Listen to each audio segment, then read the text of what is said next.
was. You know? Absolutely. Well, this. Okay, you were just in the middle of the story, and Mickey Rooney walks Really? up. Yes. And he walks in the next day with the redheaded version of the blonde. Absolutely exquisite girl. And I remember her name too. Her name was Joan Marshall. And God, and he says the same thing. Sweetie, this is Johnny. Johnny will take care of you. Won't you, Johnny? And I look at her, and you'd be really hard-pressed to say no, you know, and I'm figuring, oh, my God, we don't have the budget for this, but let's do it. I say yes. And so now she leaves, and I said, now, Mickey, it's got to stop. You know, no more. He said, okay. He was just like that. And there was a shot. I had this idea in The Comedian of having the door to his office be a big close-up of him. The whole wall is a close-up of him, and he kind of walks through himself to get into the office, which is visually very interesting when you see the show. And there was a line, which I mentioned before, called, "Come on, let's go over to Lindy's. I want to eat him out of my mind." And I had it staged where he left Eddie O'Brien and he walked to the door. And as he walked to the door, he turned like that. And the shot was on this Houston crane, big electric crane, with a huge arm on it, a huge base. The camera operator was Bob Stone, who rode the crane, rode on it. And there was a crane operator and a dolly pusher. And the thing was pretty fast, this big piece of equipment. It weighed tons. And they could stop it on a dime, too. And I designed the shot where Mickey walked away from Eddie O'Brien. He walked into a full figure. Then as he turned his head, instead of using a zoom lens, the crane would fly into him and end up with the camera right there. And for those people that saw this, they thought there's no way that this could work without hitting the actor, because the camera ended up that far from him. And from the first time we tried that shot, this little Mickey Rooney would walk up there, turn, and those guys had hit that crane and he'd go. He just stood there, never gave an inch.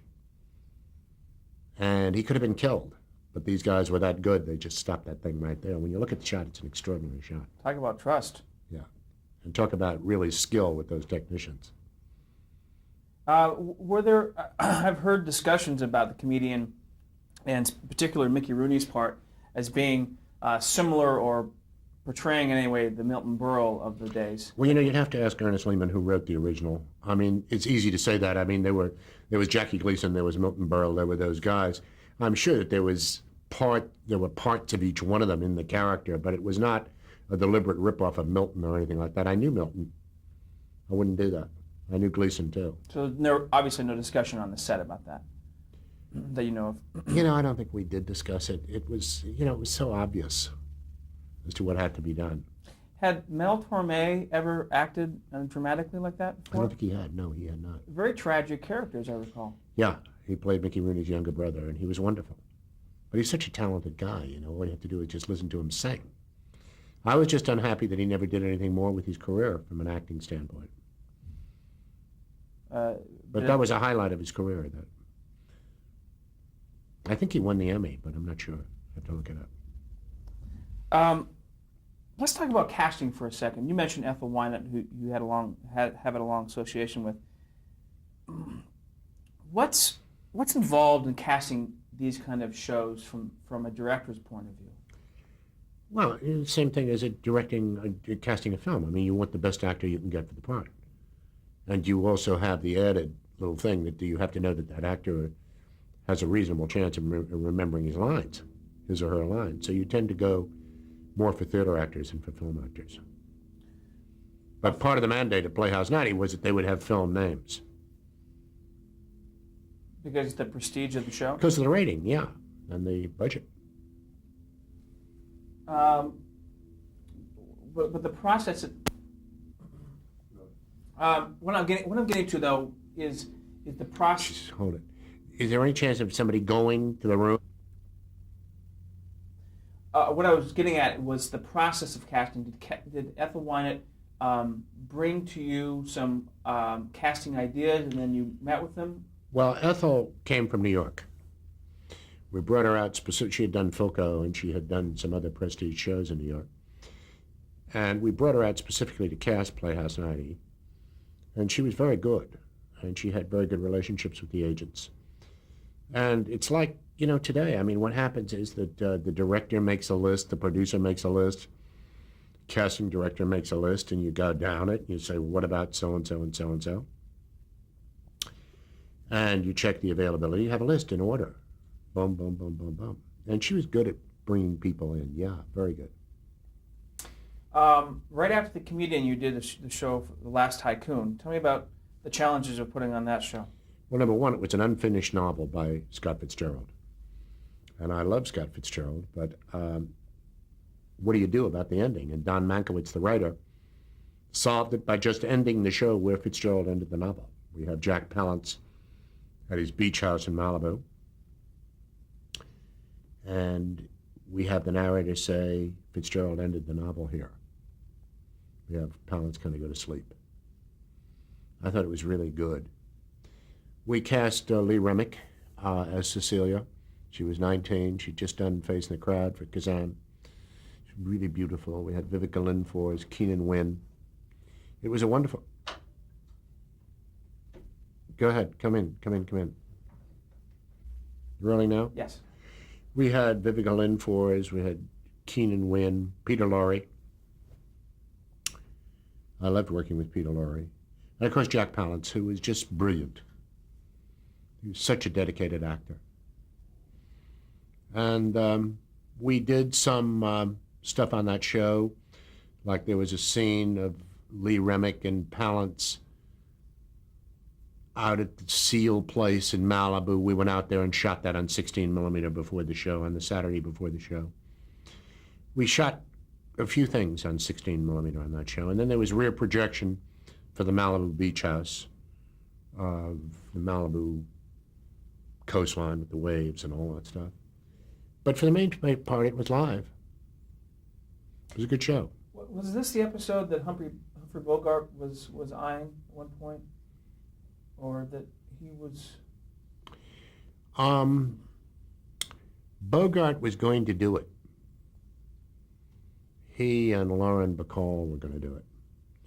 And I went over to see Bogart on his boat, the Santana, in Catalina, about a month and a half before we were going to start, because he had wanted to see me. And he had said how much he wanted to work with me. And he was on the deck of the Santana, and went and talked to him, and we sat down, and he said, Kid, he said, I don't think this is going to work. And he lifted up his shirt, and there was this whole tremendous scar. He said, they just operated on me for cancer. He said, I'm not going to be able to do it. And he died a year later, in his late 50s, incidentally. So Palance took that role over. Yeah, he was wonderful, too. Clash by Night, also Playhouse 90. Tell me about that. Can you remember? Well, Clash by Night was Clifford Odets, and a guy named F.W. Durkee had adapted it for Playhouse 90. Had a lot of problems with the script, and luckily I knew Jerry Wald, who was a big movie producer at the time, who knew Odets very well. And so he arranged for me to meet Odets. And Odets was a god to me. I mean, he was America's leading playwright. And I started, it was great kind of humility. I started to talk to him about his play. We were drinking lemonade in Jerry Wald's house on Beverly Drive in Beverly Hills. And Odets said, well, he said, this would be better if we did this, that. It ended up Odets did the whole script. And we got Kim Stanley, who was the leading actress of her day. She's a brilliant actress. And Lloyd Bridges and E.G. Marshall. And we just did it. And it's one of the best shows I ever did. And she was extraordinary, Kim Stanley. But a friend of mine is Arthur Penn. And Penn said to me, he said, look, he said, because he'd worked with her quite a bit, he said, one thing, he said, make sure that you're short going in with Kim because she's going to stretch like crazy on the air. In other words, make sure that you are under time in your rehearsals so that it allows time to stretch on the air. And I told Manulus, the producer, what Penn had told me, and Manulus kind of tended to poo-poo it. He said, I don't believe that. I said, but I do. I said, so I'm going to go in like 3 minutes short and let her stretch, because I think she will. So we did. We went in 3 minutes short instead of 72 minutes and 30 seconds. I think we were like 69 minutes and 30 seconds. And to do that, you cut things and, you get it to that point. Well, Playhouse 90 was 6 acts. And at the end of the third act, she had stretched 4 minutes, not 3. So we're a minute long at the end of the third act. At the end of the fourth act, we were 4 minutes long. Now, what that meant was no credits, and we were going to probably cut the teaser for the next week, and we were in danger of losing the commercial, which you didn't want to do for CBS. And Manulus was screaming, not screaming, he never screamed, but Manulus was really upset in the control room. And as we went to black for the commercial after the fourth act, I got out of my chair and I ran down to the floor, or out the control room, down to the floor.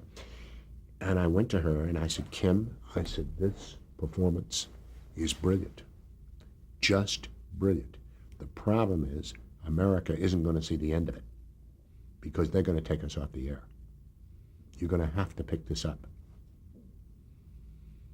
And she looked at me and she said, I'll try. I went back in, and the fifth act, we were still hideously long.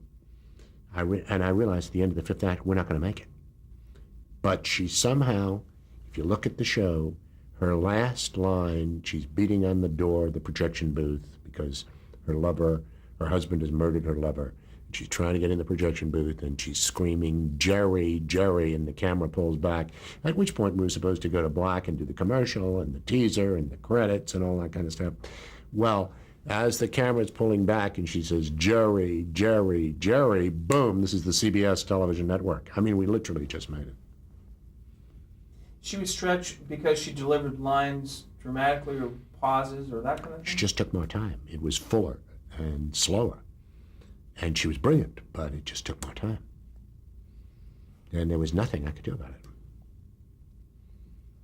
You mentioned Arthur Penn. Who are some of the other directors that were alternating besides you on Playhouse 90? Well, there was George Roy Hill, Franklin Schaffner, Ralph Nelson, Penn, Delbert Mann,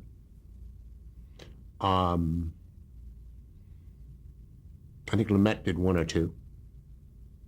I think Arthur Hiller did 1 or 2. I can't tell you anymore. Phenomenal list.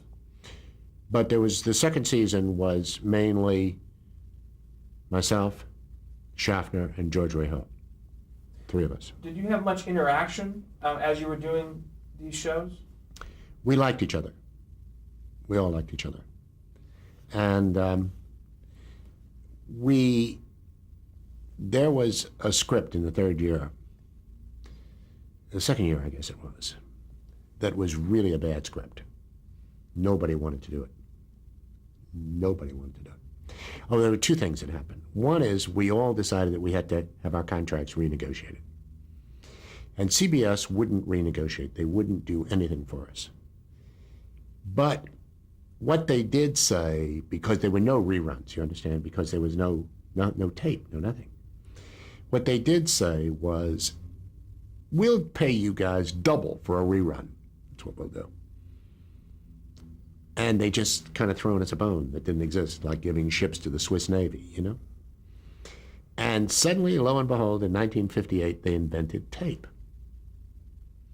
which meant that instead of doing kinescopes now, you did a tape copy, and the quality was perfect. So they forgot all about this little clause. And lo and behold, they decide they're going to rerun 13 Playhouse 90s the summer of '58. 13. Now, we were getting $3,000 a show. And that you have to, it's like 15 to 1 today. So it's about $45,000 a show, today's money. And double that would be $90,000 today's money. Double that was $6,000. And of the 13, 6 of them were mine. 3 of them were Nelson's. And we didn't say anything to CBS because, we didn't want them to remember that they had that thing. And the night the first rerun was going to be was my show. I invited all the guys to my house, and each one of us had a bottle of Dom Perignon in front of us. And as the Playhouse 90 logo went on, man, I tell you, those corks went boom, boom, boom, That was incredible because we all made a ton of money. And CBS was absolutely aghast when our agents went in, and told them what we had to do. Then the next year, starting in 58, fall of 58, there was this really bad script, really bad. But they got Maria Schell for it. So it was a huge thing, see. Well, I was supposed to do it. I read it. It was terrible. I said, I won't do this. Anyway, none of us would do it. And they really were desperate because they had to have one of their first-line directors do it. And then we realized if one of us did it, we could renegotiate the contract just for that. You understand? And again, CBS made so many of these contracts that they forget that they had a favored nations clause in the contract, which meant that we all got what the other guy got. You understand? So we literally drew straws as to who was going to make the sacrifice, who was going to do this thing. And Schaffner lost. And he went in and he negotiated his contract to get $5,000 a show. And they agreed to it. And he did the show. And from then on, we got $5,000 a show. So we all knew each other and we all kind of worked together. And we had a thing where there was a teaser for the next show, kind of like coming attractions for the next show. The show was going to be the following week. Well, it was live. So what we would have to do is go down to the other guy's show with our actors at the end, and we would direct our own coming attraction. So the guy would just get out of the chair and you'd get in. Really? So, yeah. So, there was a lot of interaction there. So when you do the preview, literally in the control booth, cutting the show, Yeah. cutting the preview. Yeah. Yeah. Was there any, comparing of notes between all of you? Not really, no. Not really. I never had much interaction with the other directors doing the shows, no. 1958, you mentioned that videotape was introduced, and I want to talk about... Actually, it was March of 58. And the first videotape inserts I did were on a show called Bomber's Moon that Rod Serling wrote with Robert Cummings. It was about bomber pilots over Germany. And the videotape part, we videotaped all the stuff in the cockpits of the planes. But then to integrate the videotape was like I believe it was a 9-second roll cue. So you had to, instead of a 4-second roll cue, which the film was, it was 9 seconds that you had to cue it. And it was murderous. And the other thing is, once the tape started to roll, you couldn't stop it. Which is how that fall then, I did the Days of Wine and Roses for Fred Coe, because Manulus had left. And I taped all the Alcoholics Anonymous meetings. Which I want to get to. Well, we're there, aren't we? Well, I was going to ask you about if Bomber's Moon was the first show that you worked on with videotape. Yeah. Besides the 9-second roll, were there any challenges? Was there a pressure from the network to use videotape exclusively, or was it built in that it's still live? They didn't want to use videotape. They wanted us to do it live. Because they thought, because it was cost them more money to do the videotape, you see, because you'd have to tape it the day before, and that meant full lighting crews and all that kind of stuff. They wanted it all live. You had to fight for everything you got.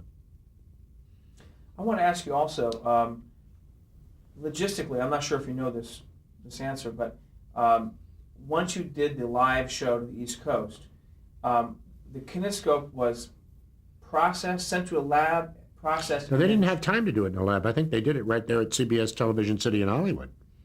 But it's 90 minutes. I'm just wondering if it's a 3-hour difference, and you're at 90 minutes out. Do you know if they developed it as you went along? I think they did. Yeah, it was in 3 reels, so they do it reel by reel by reel. Yeah, yeah.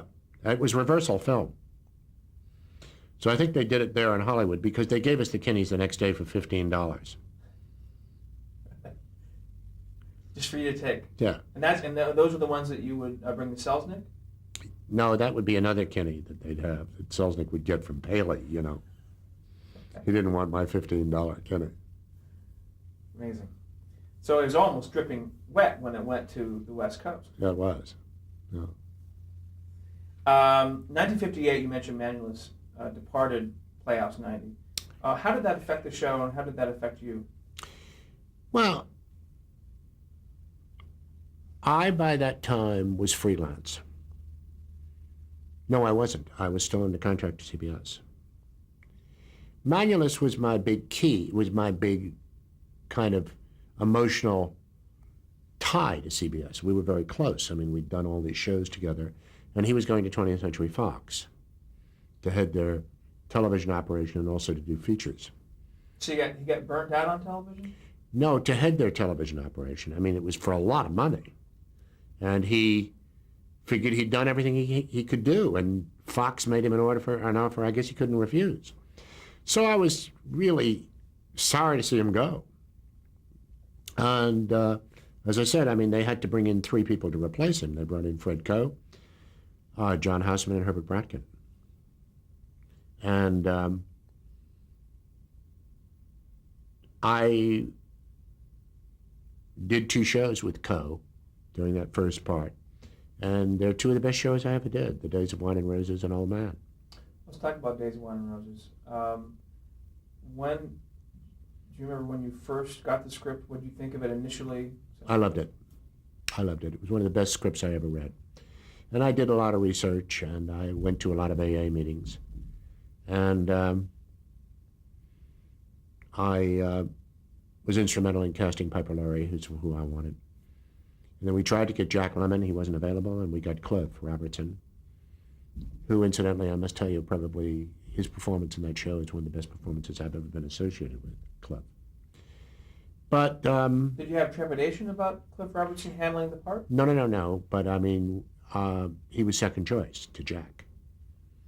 But no, Cliff I thought could do it, and God knows he did it. He did brilliantly. I mean, both of them were wonderful. Yeah, amazing. They were. What were the challenges for that particular show? Well, looking at the show, it's obvious. I mean, she and he both had to go to a lot of AA meetings to really see what happened there. And she and I went to quite a few alcoholic wards, including Bellevue. And he did his research too. And the rehearsals were wonderful because J.P. Miller was there. It was a great script.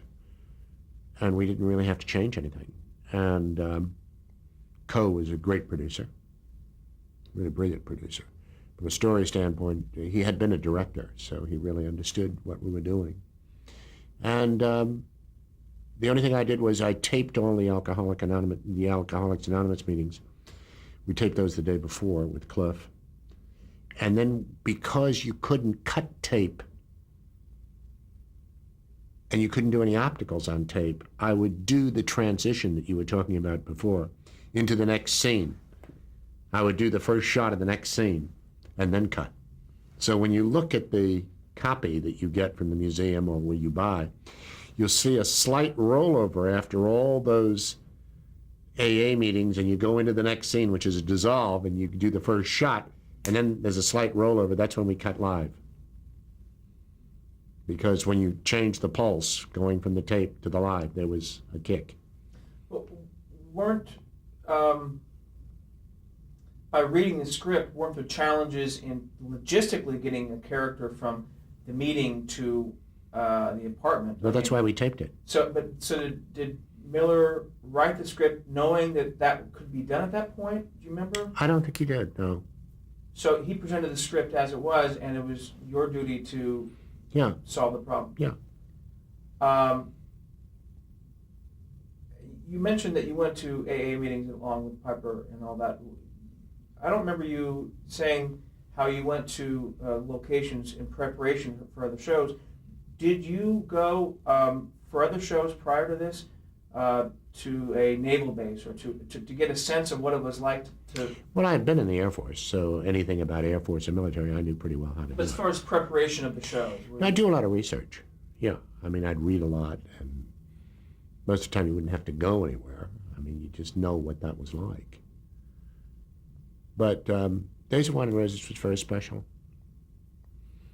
Very, very special. There's a story you've told about Fred Coe and a particular sequence where Fred Coe gave you some notes. Yeah, I had this aptitude to photograph things in an interesting stylistic manner. And there was a scene when Piper and Cliff were up in the attic of her father's house. It's a very intense scene, a sexy scene, and a very nuanced scene. And I had some camera angles in that were really extraordinary. And I was very proud of these.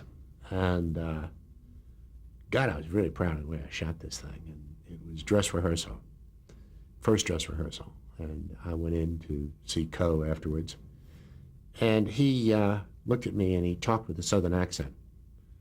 You know, there is this thing in American life that Americans think that anybody with an English accent is automatically smart, and anybody with a Southern accent is automatically stupid. And that's one of the worst mistakes anybody can make, because some of the most stupid people in my life that I've ever met have English accents, and some of the smartest have Southern accents, including Coe. So he looked at me and he said, "Pappy," he said, he called everybody Pappy. He said, "Pappy," he said, "now," he says, "that scene in the attic." I said, "Yes." He said, "Goddamn," he said, "that is really brilliantly photographed." He said, "some of those camera angles," he said, "are just goddamn extraordinary, Pappy." I'm thinking, "Gee, that's good, Fred." He says, "the only trouble is," he says, "I haven't got the faintest goddamn idea what the scene is about." He said, "now, why don't you photograph it in a way that's interesting, but at the same time, let me know what the goddamn script is saying."